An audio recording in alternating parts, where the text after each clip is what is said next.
So please do mark your calendars for November 3rd. With that, I think that we'll get started. Dr. Frencher, I believe you're on, and you should be able to unmute yourself. We are so pleased to have you. Dr. Frencher, you wear so many hats, and I want to let you introduce yourself and your many roles. I've had calls with you when you come in wearing scrubs. I can't see your face quite yet. I don't know if you're wearing scrubs today, but you always manage to make time for our group, and that's so wonderful. So thank you for being so generous with your time and knowledge. You wear the hat of being a provider who is not only seeing patients, but doing e-consults, and also a technology innovator. So I'm going to let you introduce yourself and your presentation here. I know Desiree Sanchez is not able to join us, but you can explain her role in the publication too. So with that, Dr. Frencher, I think you'll be able to click your slides for yourself. So if you need any help from me, you can let me know. Next slide. So okay.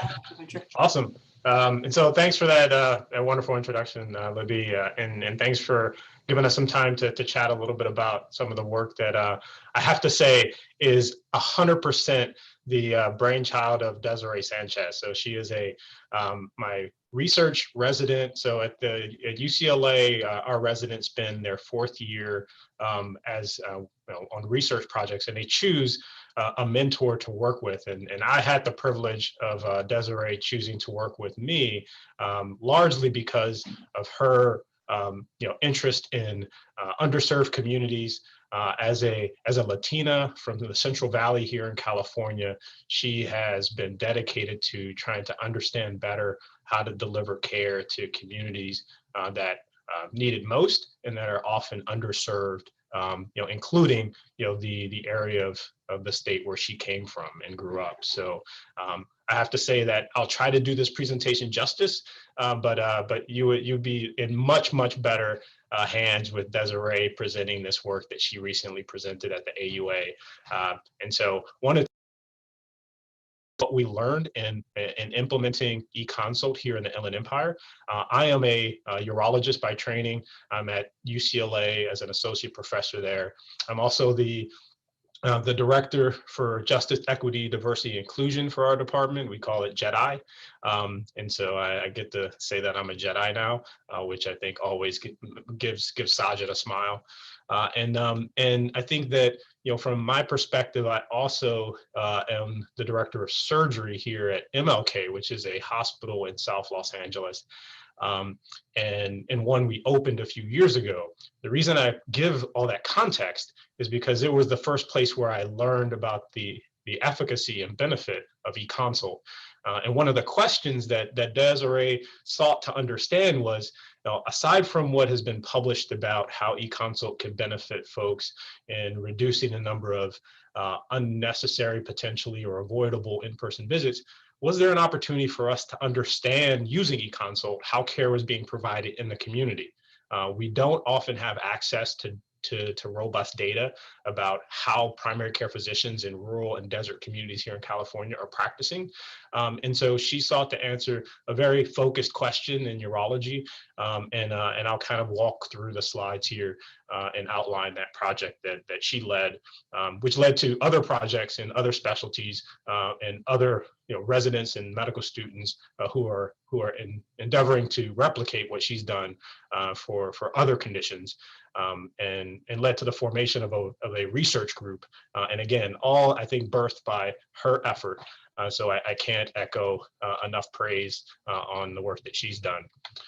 So let me see if I can advance my own slides here. I think that, let's see here. Perfect. So, where you live matters, and a lot of the work that I've done over the years, has focused around the intersection of social determinants of health and clinical practice. We know that clinical practice only impacts our overall health, by about 20%, but that's an important 20%.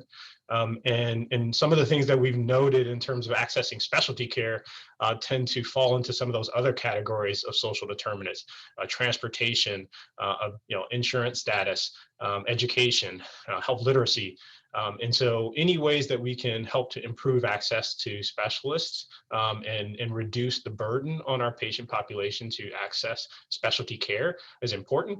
And so, I think that's what really sparked Desiree's and certainly my interest in doing this work in the area of e-consults. Next slide. And as a result of understanding kind of the impact of social determinants and understanding that all healthcare is local, there was a call out, to county health rankings, call to action that really focused us on the need to dig into local data to better understand the health of our own communities and not just national trends. And I think e-consult, as we'll hopefully show you, gave us at least a window into how that care is being rendered. Next slide, please. For those who don't know California well, I certainly didn't know the Inland Empire all that well when I came here as someone who grew up in Detroit. It's an area just east of us here in Los Angeles County and is one of the largest contiguous populations here in Los Angeles. San Bernardino, Riverside County represents some of the most underserved communities, like in California, with some of the highest rates of Medicaid and uninsured, some of the lowest rates of high school attainment and graduation, some of the lowest income thresholds for families, and so represented what proved to be for us a really amazing place to understand how to improve access to specialty care for underserved populations. And we partnered, next slide, with I think one of the the largest health plans in the country to implement e-consult. Now, this is an audience that understands e-consult. We certainly want to make sure we're all on the same page. It's definitely implemented differently amongst even the members of this work group.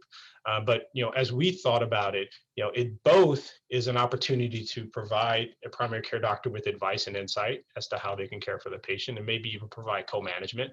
But it also leads to what some may argue is an enhanced referral. So when a patient actually shows up into my urology clinic, it has already the workup necessary and really has had the appropriate workup and needs to be there. So it's not in the effort to avoid all in-person visits, and by leveraging e-consult, we can hopefully improve even the in-person visits. Next slide. And so everyone also on this call probably already knows the benefits of e-consult that's been shown in the literature: increased access, decreased wait times, curtailing inappropriate referrals and reducing no-shows, saving the system and patients time and money, and safely increasing surgical yield. As a urologist, it was actually quite interesting to me to see that by leveraging e-consult, there's been some studies to show that there was an increased number of patients, at least in the clinics for a surgical clinic, that ultimately needed intervention. And I don't think that's not just kind of focused on surgical patients. I think the complexity of patients ideally would go up, and even medical subspecialties as we kind of are able to manage those less complex conditions in the primary care physician's office. Next slide. So the Inland Empire Health Plan, for those who don't know, is one of the largest Medicaid health plans and became one of our partners in implementing this program for both Riverside and San Bernardino. One of the things we learned, and one of the reasons we were asked to come implement it, was because of the lack of use of some of the specialty care authorizations. Remarkably, patients would get a specialty care prior authorization and it would go unused, just 30 to 60% of the time. So and so that led to a lot of care that was thought to be rendered but never was. Also, there was issues of wait times and delays for patients to get in. So in an effort to try to address some of those issues, we were asked to implement this multi-county e-consult initiative, as it was called. Next slide. One of the reasons behind that is for some of those delays is obviously the lack of the availability of specialists. I came here to South Los Angeles and there were 2 urologists for 1.2 million people in this community here in the Willowbrook area. And I think the average age of a urologist was over 70. And so we we saw similar challenges in San Bernardino, Riverside counties. And this slide, indicates kind of the dearth of specialists per 100,000, showing San Bernardino, Riverside counties to be one of the least populated states of specialists. So leveraging e-consult seemed to be the right thing for the problem that the health plan had, also for the right thing for the problem we saw in terms of the distribution of specialty care resources. Next slide. And so that led to the multi-county e-consult initiative implemented by the groups here and contracted with network providers, both locally and through the virtual medical group. So with this layered approach, both local, regional, and tertiary specialists providing e-consult to the members for IEHP. Next slide. At the time that this study was done, there were, I believe, over 500 primary care physicians leveraging the platform and leveraging this program. That's increased even more since. I think it's closer to 125 sites. But at the time, there were 75 sites spread out throughout the Inland Empire, all the way up to Barstow and down to Temecula. Next slide. These are some of the places that I've had the pleasure of going, and going as far out as Barstow. Next slide. I think one of the things that was important for us when we started to think about questions we could potentially ask was, what were the needs like in the community, and could we leverage e-consult to kind of understand what those specialty care needs were, and our patients getting the basic quality of care we would expect. And so answering that broadly would be challenging. So we really wanted to narrow our focus to a high yield condition for which we may be able to apply national guidelines or even local standard practices to understand how closely our primary care colleagues getting to that when they're submitting e-consults. Next slide. So first, to the question of what are the urologic needs in the community. Next slide. Our aim was to understand the types of e-consult referrals in the managed care community setting across a large network of separated healthcare systems. I think what was unique about this that may be different from other networks is this isn't an integrated network. This isn't, Kaiser, this isn't the VA, this isn't one singular integrated network. This is multiple networks, and I put in air quotes, but in multiple county facilities, as well as individual FQHCs and primary care practices, all working to serve the same population in what arguably could be a fragmented way, oftentimes, and non-integrated way. And then to assess the efficiency and clinical value of the urologic e-consults. And we did a retrospective review of all the dialogues, specifically the urologic dialogues, and looked initially to see what concordance there was between what was happening in the dialogues and some of the data as it pertained to like ICD-10 codes. So next slide. So we'll show you a little bit of that data in just a second. From a descriptive analysis perspective, we ended up having 1,200 plus e-consults in urology between 2018 and 2020. You'll see that in one of the subsequent slides that the bulk of those came later. It was a phased approach in terms of bringing on primary care clinics. They weren't all started at the very beginning in May of 2018. The median age for patients was about 53 for those that we had age. And then those are the demographics, male-female ratio for the patients. Next slide. As you can see, I kind of alluded to that there was a slow initially ramp up of the program and then some steep spikes, and that has continued to increase. I think to date, there's been about 100,000 plus, I think over 120,000 plus e-consults performed in the multi-county e-consult initiative. Next slide. Some of these peaks seem to correlate with maybe I think a spike in utilization related in part to some of the pandemic and also some efforts to help to reprioritize how patients were being seen. And this next slide just outlines the concordance and the distribution of urologic conditions that we found. Because again, when we were doing this project, we wanted to identify, was there a specific condition to which we can study to see what the quality of care was being provided? Next slide. And so we found that they were 90% concordant in terms of the ICD-10 codes. So we would be able to utilize that to try to filter down the road as we went to other conditions, ideally, whether or not these were indeed what the e-consult was submitted for. We were going to be reviewing the dialogues, but we wanted to see at a high level, what conditions were important. Next slide. And this just kind of is a pictorial of that same approach across the different organizations submitting e-consults. Next slide. Of the e-consults, when we start looking at the outcomes, the vast majority of e-consults resulted in a face-to-face. And that could be in part due to the way in which the program was implemented. So it was not a quote unquote condition-specific or a voluntary approach. This was integrated as part of the referral process, similar to maybe LA County DHS's approach in terms of having primary care physicians access a specialty care visit using e-consult. Hence, many would still end up in a face-to-face visit, but ideally, hopefully with an enhanced referral, to use that term, when they get seen in person. Here are displayed some of the other outcomes in terms of pending therapeutic trial, specialty change, the e-consult being canceled in some instances, and pending diagnostics. Next slide. Dr. Bridger, I'm sorry to interrupt, but I think this slide is always interesting to look at in terms of the reduction in face-to-face referrals, and considering your large swath of territory you cover across your multiple counties. I'm just wondering, is this comparable to the avoidance of unnecessary face-to-face visits? When you look at different specialties, is this similar? And this is such a great, a great piece of data here. Yeah, it varies pretty widely by I think less about specialty and more based on the type of implementation. So we've also implemented, for example, in correctional facilities, whereby the implementation is not necessarily a mandatory approach in accessing a specialist.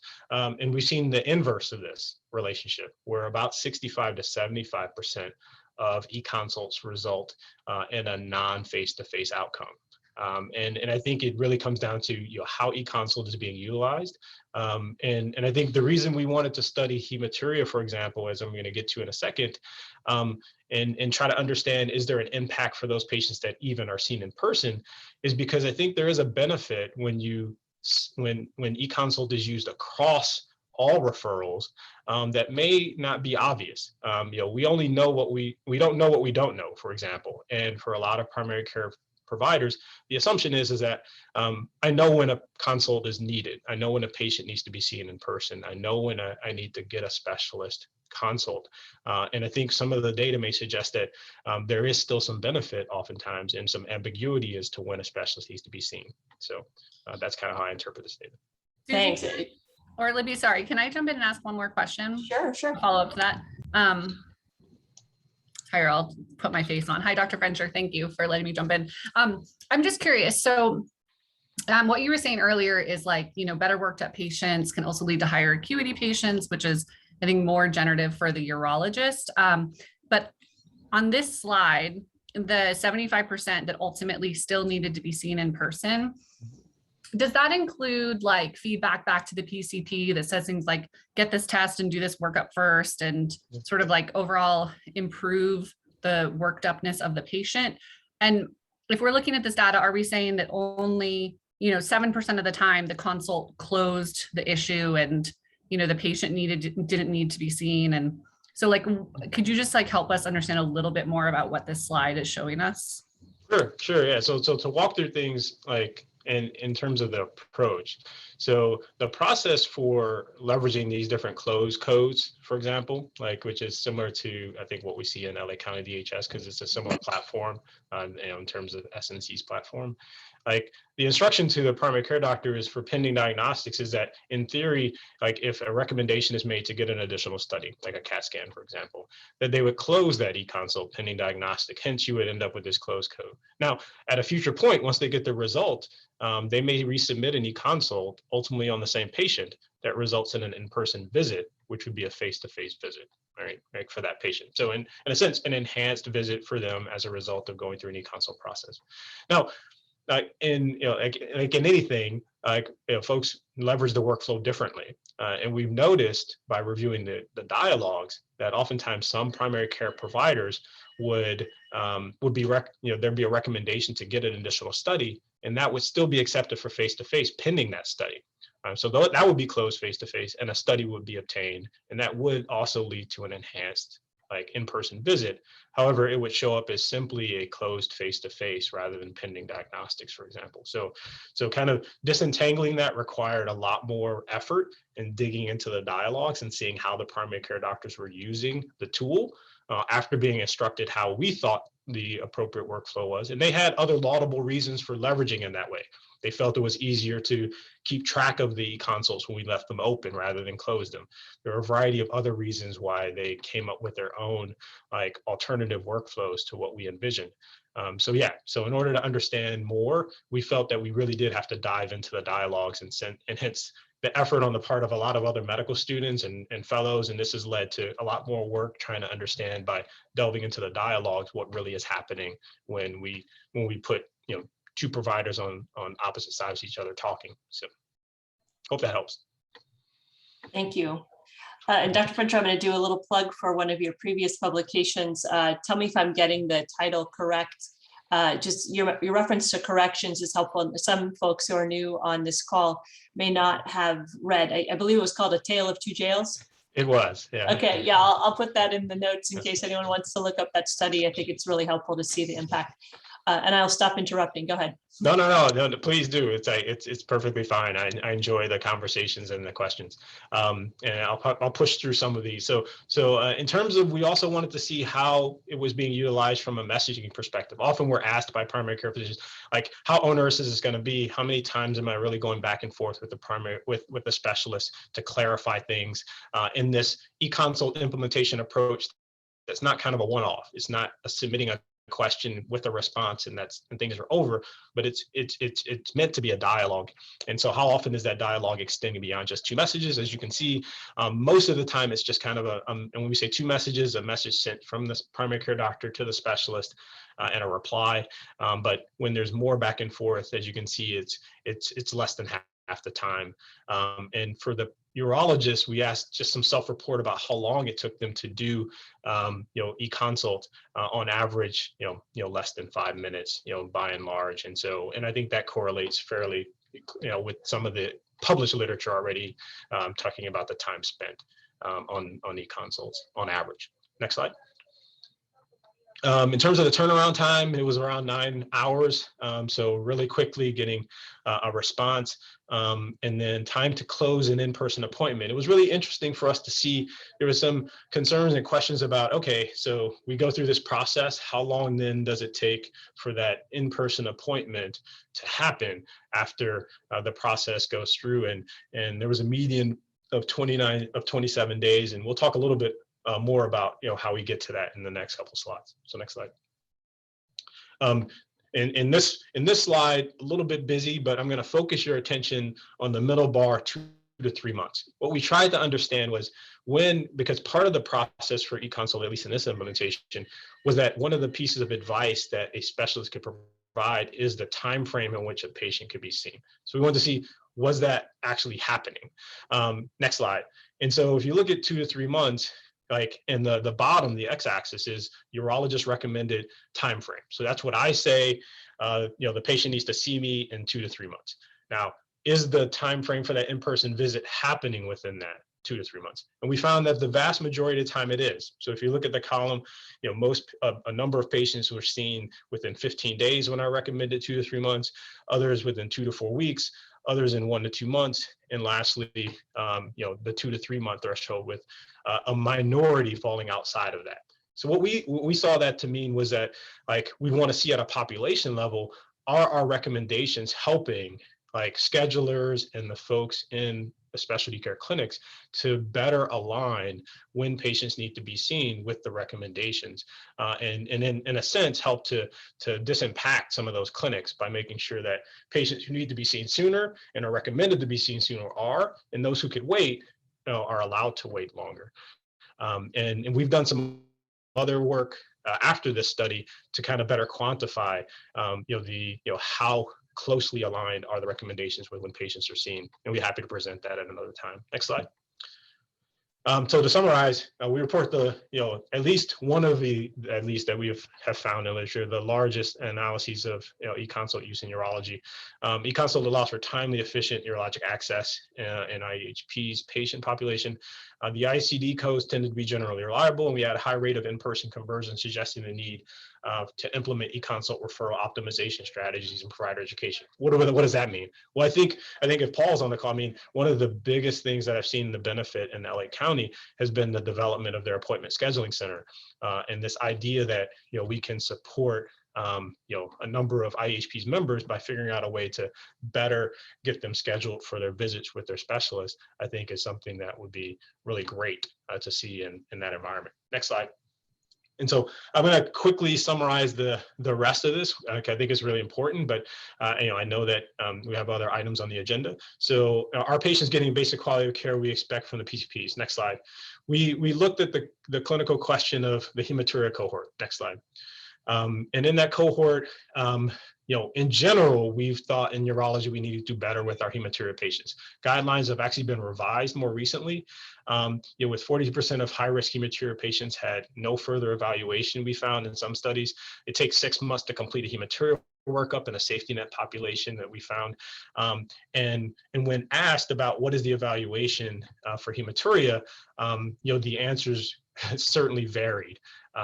And in a prior evaluation of hematuria in a large public hospital system, like only about 11% were referred to urology and only 4% underwent a complete evaluation. So next slide. So we thought this would be a really highly impactful cohort of patients to think about, because hematuria can suggest bladder cancer, it can suggest renal cancer, and certainly there's other causes like stones and infections to rule out. And so our hypothesis is that a Medicaid population and diverse network of community health systems did not receive comprehensive guideline concordant hematuria workups, and this could potentially be revealed through this e-consult program. Next slide.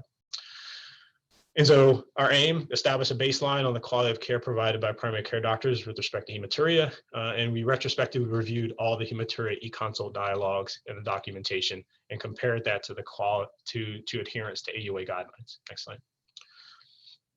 This is just a slide summarizing some of the demographics. Next slide. And then when we look at our preliminary results, low rates of proper baseline quality evaluation by primary care doctors is kind of where we landed. So what we anecdotally see is what we saw in the data, which is patients getting quote unquote dipstick hematuria. So not having a urinalysis with a microanalysis with over 2 RBCs per high power field, which is our standard criteria to go down the pathway of a hematuria workup, and often leads to a lot of unnecessary workups, unnecessary referrals, and maybe even unnecessary angst and effort on the part of patients to seek a workup. Next slide. So only about 25% no urine studies provided at all. About 26% heme positive dipstick only, meaning dipstick hematuria I had mentioned. Next slide. And so when we broke that down and took a look at ultimately, where folks were with respect to the appropriate findings, over 3 to 10 RBCs, 11 to 20, and over 25. So we wanted to categorize that and make sure that there wasn't contamination in the specimen. We had a fairly low rate of appropriate UAs for patients. Next slide. And so when we look at those patients who had a history of gross hematuria, those go more quickly to an evaluation, 37%. When we look to see if there were other what we would look for in terms of symptoms and signs, having a smoking history assessed, that was only done 63% of the time. A GU exam performed only 6% of the time. Mind you, some of this was done in the telemedicine period. And then additional urologic risk factors being assessed was only 49% of the time. Next slide. And so when we look at that, we tried to look at it, who did it better? Kind of, I mean, from a MD, and we had a number of physicians and PAs and allied health professionals who were submitting e-consult, and generally we saw that our allied health professionals were submitting really high quality e-consults. And the reason we wanted to answer that question, because there was always this anecdote that we would hear that, well, the issue is that there's allied health professionals submitting these e-consult. That's why they may be missing the appropriate workup. And in fact, we did not find that. we found that oftentimes they did better than the docs. Next slide. So upper tract imaging is part of the workup, and so we wanted to see, what kind of upper tract imaging was getting obtained. Our guidelines have loosened a bit more recently, and so checking to see if an ultrasound or a CT or both were obtained. And as you can see here, about 58% had neither. And so next slide. And then lastly, looking at when we put that all together. Now, did they have the appropriate workup? Was there a baseline assessment of signs and symptoms, risk factors? About 50% of the hematuria referrals at that point were deemed appropriate after putting all of that information together. Next slide. And looking at what ultimately, when there was we tried to take a look at when there was a presence of gross hematuria and a face-to-face visit for those who had the appropriate referral workup and those who didn't. For those who did, good news is they did ultimately get seen face-to-face most of the time when they should have, but sometimes they didn't. And for gross hematuria, similarly, did they get seen face-to-face appropriately? We saw that there were differences there. Next slide. And so putting that all together, I think that, we saw that there were low rates of appropriate hematuria referrals and high rates of guideline discordant quality of care based on documented adherence to AUA guidelines. And there's actually, slightly worse on the submissions from physicians than it was for allied health professionals. Imaging, especially ultrasound, seemed very feasible to obtain. And frankly, with the relaxation of some of our guidelines, is probably more, what we're going to be asking for from many of our colleagues, particularly for microhematuria, if there's minimal to no risk factors. But there is room for provider education, we felt, given some of what we saw, and the need to better understand some of the barriers to providing the quality of care we need. Next slide. So obviously more work to be done. Evaluate, the performance of these, what we call actionable care events. Like what happens when we give advice to the primary care doctor, as mentioned earlier, does it lead to a change in management? Next slide. Does the advice lead to clarifying the diagnosis? Next slide. Does it lead to changes in the specialty care that's needed? Next slide. And does it precede, a face-to-face visit? Like we're really delving into the details of, are we changing the way folks are practicing, or can we? So we know what the baseline is. We know how folks started in e-consult. I think now we want to see, by using e-consult, will the workups for hematuria get better? Next slide. Some limitations. There's not a ton of understanding of what happens to the patients after the e-consult dialogue is closed. And part of our goal is to work with IEHP using their claims data and working with some of our large health systems that participate, ARMC and RUHS, to get a better understanding of what's happening, in that patient visit once the e-consult is closed and perhaps they're seen in person. And then, we ideally want to compare pre and post to see, what kind of impact that we've had, do a difference in differences analysis to try to see what the overall impact has been from this program. And then work with community providers really to ideally improve the care that's being provided. The goal is not just to implement e-consult from my perspective. It's really to try to see if when we find opportunities to improve the care, that we actually can come up with interventions to truly do so. Next slide. So I think that's it. So we now have, a bit of a window through e-consult into this otherwise inaccessible community of urologic care that's being provided in one of our most vulnerable populations. And I think that from our perspective, in terms of the residents and medical students and fellows that I've been working with, and some of whom are at RUHS and UCLA, and we formed a group we call Better, building equity through telehealth endeavors and research to try to better leverage not just this data, but our opportunity in the relationships we built with the primary care colleagues of ours in the Inland Empire to hopefully improve the care patients are receiving from a specialty care perspective. But thanks you guys for the time. I know that probably went a little bit longer than expected, but I appreciate the questions. And if there's any other ones, happy to answer. Yeah, no problem, Dr. Frencher. I think this has been really informative, and there's so much data here. I'm sure there are going to be a number of questions. If we don't get to them, we can always follow up with you. But I think Dr. Anderson, I'm going to ask him to unmute himself and ask his own question, but he asked the question that I had it sounds like this was not the required first step to a urology referral, but Darren, why don't you go ahead and ask your question, because it piggybacks on mine. Go ahead. Sure. Yeah. Thanks. And Stan, what a super presentation and a great piece of research. Thanks so much for sharing it in detail. I guess my only question, I was really zeroing in. I've always been fascinated by the implementations like you described in Inland Empire and in LA also, where e-consult is a required first step.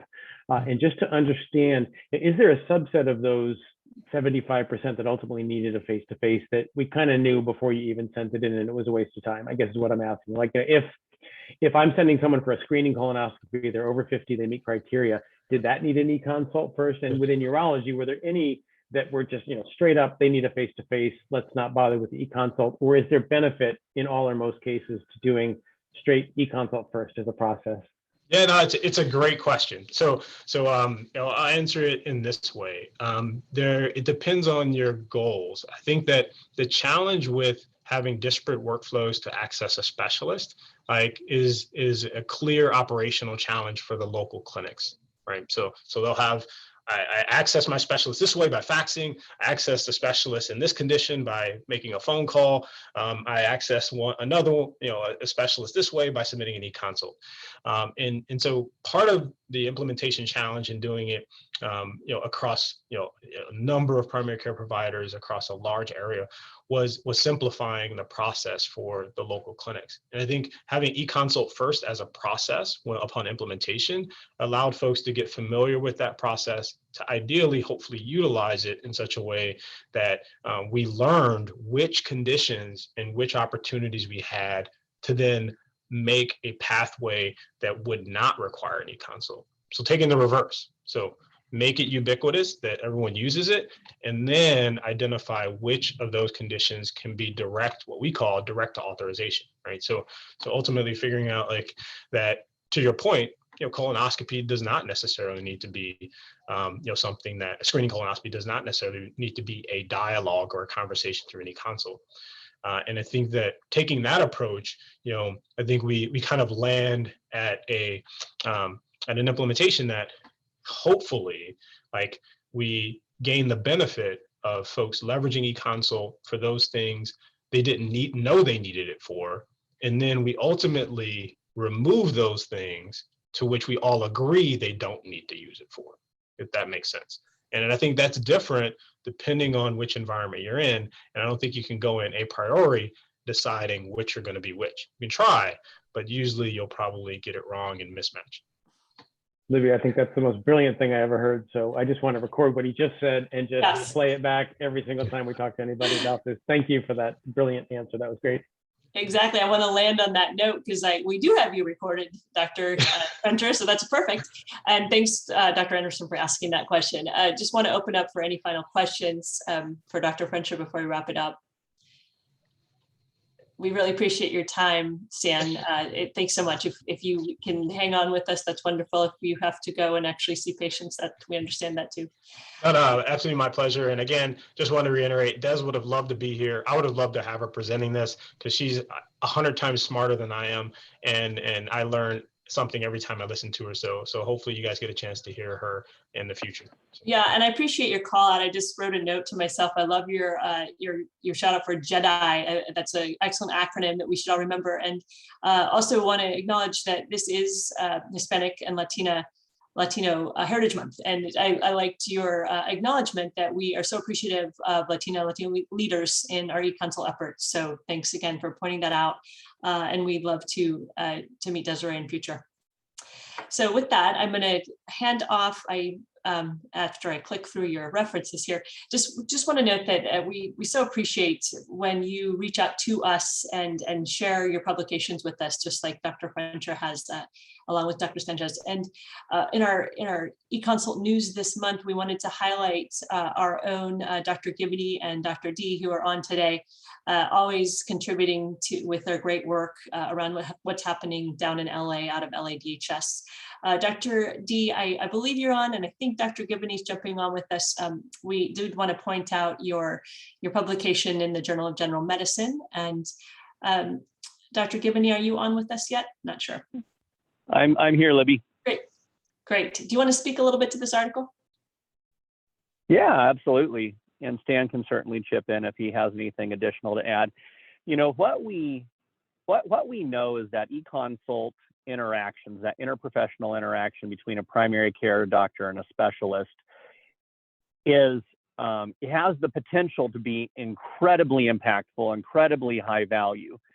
But we also know that a lot of that value is dependent on the quality of that interaction, right? We need both parties to participate fully. We need the primary care doctors to provide a good summary of the clinical information, and we need the specialists to be engaged.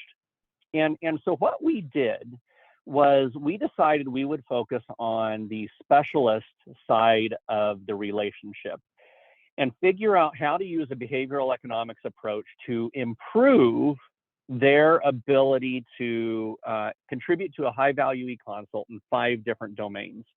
The 5 domains we looked at were their ability to elicit more information from the primary care provider. Let's say the primary care provider just said, please eval, or chest pain, or something like that. How well the specialist elicited more clinical information from them.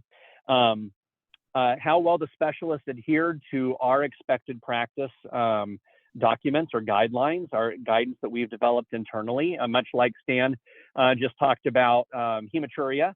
We have an expected practice on hematuria, and so the urologist would be rated on how well they adhered to our approach to hematuria. We also looked at if there was no expected practice, did the reviewer who was looking at the specialist, did they agree with their medical decision making?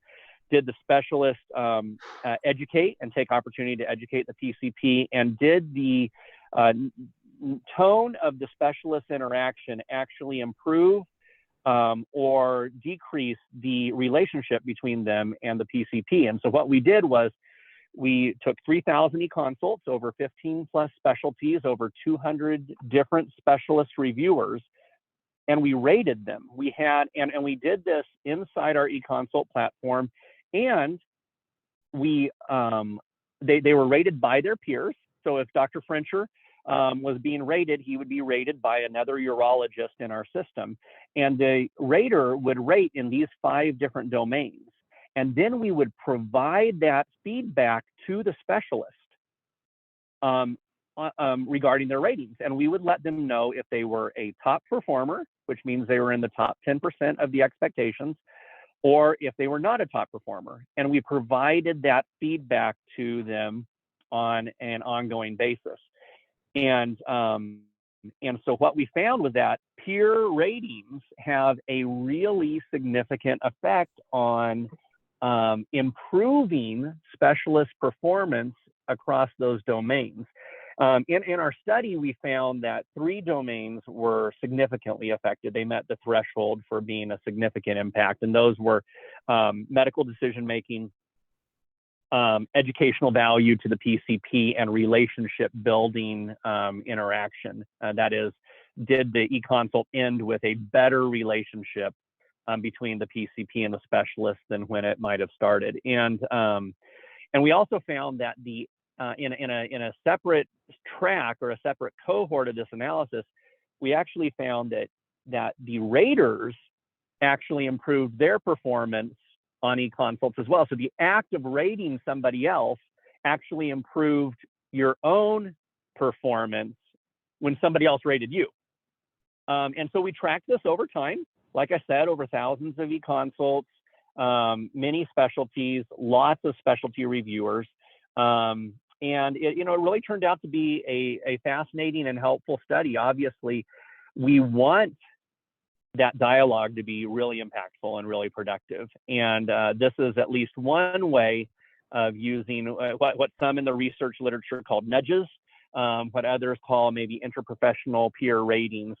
We used that and really found some good success with it. It is a high maintenance process. We had to do a special build in our e-consult system to embed the rating tools. And of course, the process of doing a rating took some time from some of our specialist raters. So we are not currently actively doing the ratings, but this research helps give us some helpful support on, especially if you are trying to improve, in Stan Frencher's case, if you're trying to improve, a clinician's adherence to a hematuria guideline or something like that. This is one way to do it, because inherently doctors and providers want to be a top performer. They don't want to be not a top performer. So anyway, I know I'm not doing the full presentation today, so I just wanted to kind of let you know what that was all about. Feel free to take a look at the study, and certainly send me, Stan, Hal, any of us, your questions or feedbacks about it. Yeah. Hey, Libby, it's Stan. I've got a quick comment regarding this. Is that we all know that e-consult's been implemented. We've moved beyond implementation. Now the question is, can we measure the quality of e-consults? It's an electronic medium, so we can measure things like response times, percent face-to-face. That's all easy to pull from the data.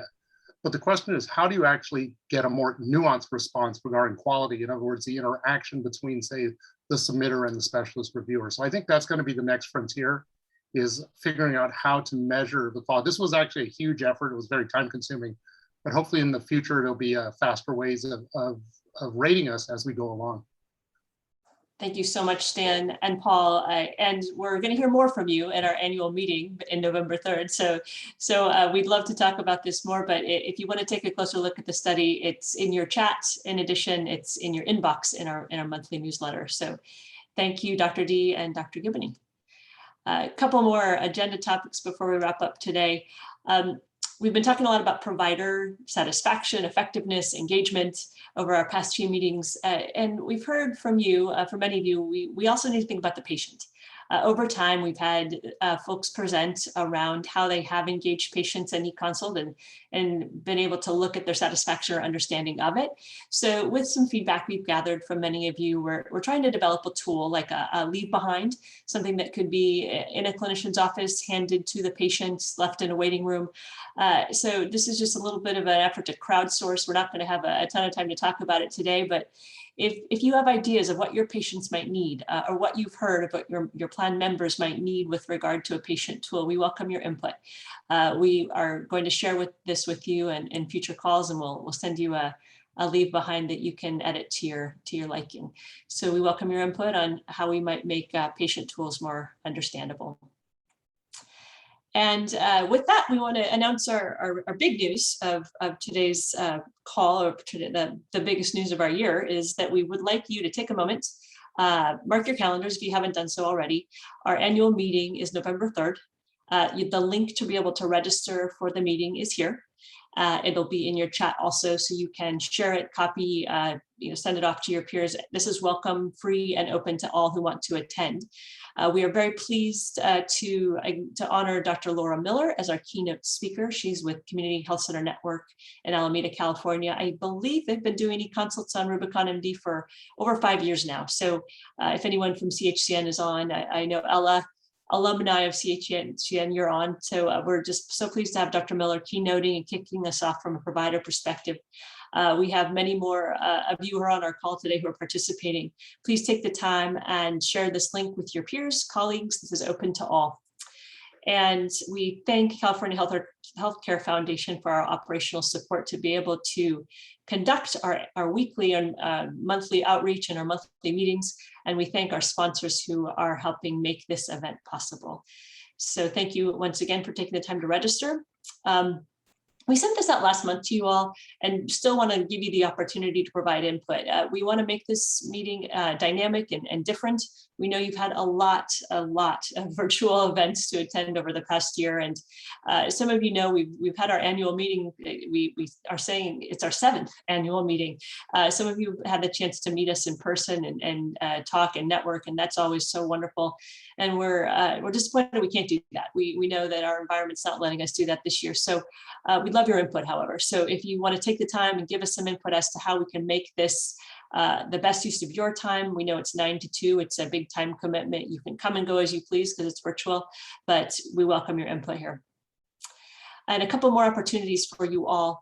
We have heard in California and of course across the country coming out and with an 18-month pandemic, with natural disasters, with so many challenges we're facing, we have a big toll on behavioral and mental health in our communities. And with that, we have worked with our peers and our contributors out here in California, UCSF, Betty F. Children's Hospital, Dr. Petra Steinbushel and Michelle Reeder are helping us to deliver a CME, a free CME opportunity in conjunction with ConfirmEd on e-consult for behavioral and mental health. This is free to anyone who'd like to attend. It is an opportunity for clinicians to receive continuing medical education. However, this is also just open to people who want to listen to a conversation around effective e-consults for behavior and mental health. So this is open and free to all. Once again, the registration link is here if you want to share it with peers who may not be on the call today. And another announcement, I'm not sure if we have any folks from Arista on, but we do have another exciting event coming up in the next month. So many October activities. So please do mark your calendars for the Arista MD meeting on e-consults transforming PCP quality and care. This registration link is also in your newsletter that you've received today, or you can take a chance and copy it now. It's also in your inbox from our reminder for today's meeting. And last, just once again, we really appreciate our sponsors who make this possible and who are making our annual meeting possible. If you are interested in supporting our group, you can always contact us and join the crowd. So thanks again for those who've taken the time to listen in today. And thank you to our presenters, Dr. Frencher, and our contributors, also Dr. Gibney and Dr. D. And have a great day.